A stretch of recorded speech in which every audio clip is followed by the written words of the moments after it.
2024ನೇ ಸಾಲಿನಲ್ಲಿ 21-22ನೇ ಸಾಲಿನಲ್ಲಿ ಒಂದು 21 ಗ್ರಾಮಗಳು ಸೆಲೆಕ್ಟ್ ಆಗಿವೆ ಯಾದಗಿರಿ ಜಿಲ್ಲೆಯಲ್ಲಿ. ಆದರ್ಶ ಗ್ರಾಮದ ಅಡಿಯಲ್ಲಿ ಪ್ರತಿಯೊಂದು ಗ್ರಾಮಕ್ಕೆ 20 ಲಕ್ಷ ರೂಪಾಯಿ ವಿಶೇಷ ಅನುದಾನವಿಟ್ಟು ಒಂದಿಷ್ಟು ಸಿಸಿ ರೋಡ್, ಚರಂಡು, ಮೂಲಭೂತ ಸೌಕರ್ಯಗಳು ಒದಗಿಸುವ ಅನ್ನೋ ಉದ್ದೇಶದಿಂದ ಕೇಂದ್ರ ಸರ್ಕಾರ ಉನ್ನತ ಯೋಜನೆ ಮಾಡಿಕೊಟ್ಟದ.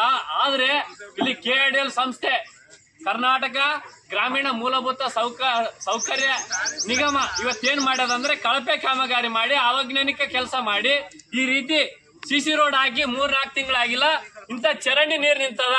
ಹಾಗಾಗಿ ನಾವು ಹಲವು ಸರಿ ಲೆಟರ್ಗಳು ಕೊಟ್ರು ಬೇಜವಾಬ್ದಾರಿಯಿಂದ ನಾವು ಬಿಲ್ ಯಾವ ರೀತಿ ಮಾಡ್ಕೋಬೇಕು ಮಾಡ್ಕೊಂತೀವಿ, ನೀವ್ ಯಾವ ರೀತಿ ನೀವು ಎಲ್ಲಿಗೆ ಹೋದ್ರು ನಮ್ಮ ಬಿಲ್ಲು ತಡೆ ಇಡ್ಲಿಕ್ಕೆ ಯಾವುದೇ ರೀತಿಯಾಗಿ ಸಾಧ್ಯ ಇಲ್ಲ ಅಂತೇಳಿ ಉಡೇದ್ ಸರ್ ಅಂತೇಳಿ ಶಿವರಾಜ್ ಉಡೇದ್ ಅಂತೇಳಿ ನಮ್ಮ KRS ಪಕ್ಷದ ಜಿಲ್ಲಾ ಯುವ ಘಟಕದ ಅಧ್ಯಕ್ಷ ಚಂದಪಾಸ್ ಅವರು ಬಹಳಷ್ಟು ಸಲ ಇಲ್ಲಿ ವಕೀಲ್ ಸಾಬ್ರವರು ಈ ರೀತಿ ಅವೈಜ್ಞಾನಿಕ ಕಾಮಗಾರಿ ಮಾಡ್ರಿ ಅಂತೇಳಿ ಈಗ 3-4 ತಿಂಗಳಿಂದ ಧ್ವನಿ ಎತ್ತಾರ.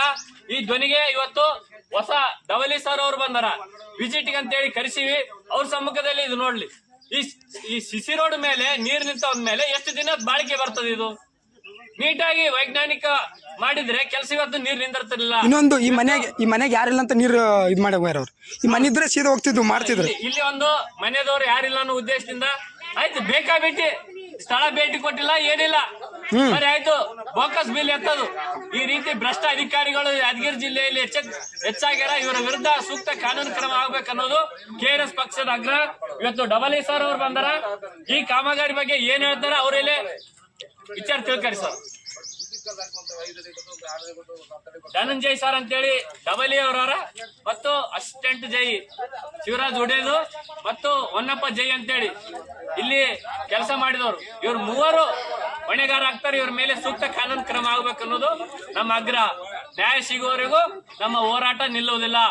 ಪ್ರತಿಯೊಂದಲ್ಲಿ ಒಂದು ಅಕ್ಷರಾವಿಷ್ಕಾರ ಯೋಜನೆ ಅಡಿಯಲ್ಲಿ ಹಿಂಗೆ ಮತ್ತು ಆದರ್ಶ ಗ್ರಾಮನ ಹಿಂಗೆ ಒಂದು ಏನಾದ್ರೂ ಕಲ್ಯಾಣ ಕರ್ನಾಟಕ ವಿಶೇಷ ಅನುದಾನ ಬಂದದ. ಇವತ್ತು ಸರ್ಕಾರ ಸಂಸ್ಥೆ ಆಗಿ ಈ ಮಟ್ಟಕ್ಕೆ ಲೂಟ್ ಹೊಡೆಯಕತ್ತಾರ ಅಂದ್ಮೇಲೆ ಎಲ್ಲಿಂದ ಗ್ರಾಮಗಳ ಅಭಿವೃದ್ಧಿ ಆಗಲು ಸಾಧ್ಯ? ಇವತ್ತು ಹೊನ್ನಪ್ಪ ಜೈ ಅವರು ಹೇಳ್ತಾರ ಇವೆಲ್ಲ ಡೊಂಬರಾಟ ಬಿಡ ಅಂತಾರ.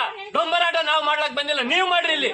ಇಲ್ಲಿ ನೆಟ್ಟಗ ಕೆಲಸ ಮಾಡಿದ್ರೆ ನಾವ್ ಯಾಕೆ ಇಲ್ಲಿ ಸಮಸ್ಯೆ ಉದ್ಭವ ಆಗ್ತಿತ್ತು? ನೀರ್ ಎದಕ್ಕೆ ನಿಂದಿರ್ತದ? ಈ ನೀರಿನಲ್ಲಿ ನಾವ್ ಎದಕ್ಕೆ ಕುಂದಿರ್ತಿದ್ವಿ? ಇಂತ ಭ್ರಷ್ಟ ಅಧಿಕಾರಿಗಳ ವಿರುದ್ಧ ಉನ್ನತ ತನಿಖೆ ಆಗ್ಬೇಕು, ಕಾನೂನು ಕ್ರಮ ಆಗ್ಬೇಕು, ಬಿಲ್ ತಡೆ ಹಿಡಬೇಕು. ಇಲ್ಲಿ ಭಾಗಿಯಾದಂತ ಎಲ್ಲ ಅಧಿಕಾರಿ ಮೇಲೆ ಸೂಕ್ತ ಕ್ರಮಕ್ಕಾಗಿ ಮಾನ್ಯ ಜಿಲ್ಲಾಧಿಕಾರಿ ಅವರಿಗೆ ಆಗ್ರಹ ಪಡಿಸ್ಬೇಕೈತಿ.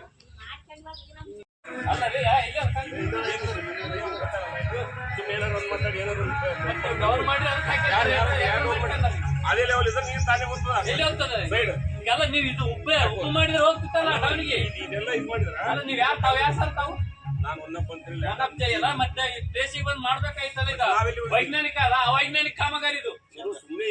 ಅಲ್ಲ ರೀ, ಇದು ಮಾಡಿ ಎಷ್ಟು ದಿನ ಐತ್ರಿ? ಮಾಡಿ ಎಷ್ಟು ದಿನ ಆಯ್ತು? 3 ತಿಂಗಳು ಆಯ್ತಾ?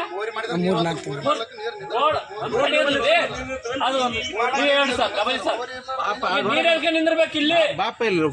ನೀರ್ ಎದಕ್ಕೆ ನಿಂದಿರ್ಬೇಕು ಈ ಜಾಗದಾಗ? ಅಲ್ಲ ಇದು ಸಿಸಿ ರೋಡ್ ಮಾಡ್ರಲ್ಲ, ಇಲ್ಲಿ ಎದಕ್ಕೆ ನೀರ್ ನಿಂದಿರ್ಬೇಕು? ನೀವು ಎಂತ ಸಿಸಿ ರೋಡ್ ಮಾಡ್ರಿ?